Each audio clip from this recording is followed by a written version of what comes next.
আসসালামু আলাইকুম রহমতুল্লাহ। আজকে হেলথ টপিকস নিয়ে আপনাদের সামনে আসেনি। আজকে এসেছি আমি একটা মজার বিষয় শেয়ার করার জন্য।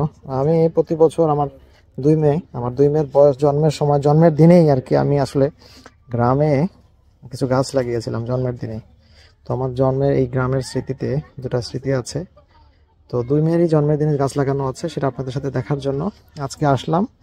আমার বড় মেয়ের বয়স 11 বছর, এই 11 বছর। এই যে বয়সগুলি, এই গাছের প্রতিটার বয়স 11 বছর। আমার বড় মেয়ের বয়সী গাছ, সমসাময়িক। সো এই যে যা দেখা যাচ্ছে, এই সবগুলি হচ্ছে আমার বড় মেয়ের জন্মদিনের সময় গাছ লাগানো আছে। ঠিক একইভাবে আমার ছোট মেয়ের জন্মের দিনেও কিছু গাছ লাগানো আছে। এই রাস্তার ধারে যা আছে আমার গ্রামের, এগুলি সব হচ্ছে আমার 11 বছর বয়সে আমার বড় মেয়ের গাছ। ঠিক একইভাবে গাছ আছে একই দিনে। সো আমি বলি যেটা বান্ধবী ওরা।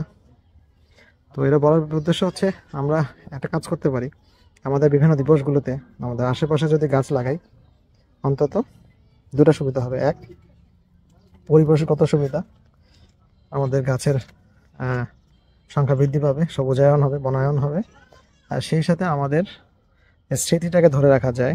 আমাদের জন্মদিনে, আমাদের ম্যারেজ ডেতে, আমাদের বাবা মাদের মৃত্যুবার্ষিকীতে যদি গাছ লাগানো যায়, সেই দিবসটারও মনে থাকলো। 5 বছর আগে আমি আমার এই স্মৃতিতে গাছটা লাগিয়েছিলাম, গাছটা আজকে এত বড়, সেই স্মৃতিটা ধরে থাকলো। সুতরাং গাছ লাগান, পরিবেশ বাঁচান।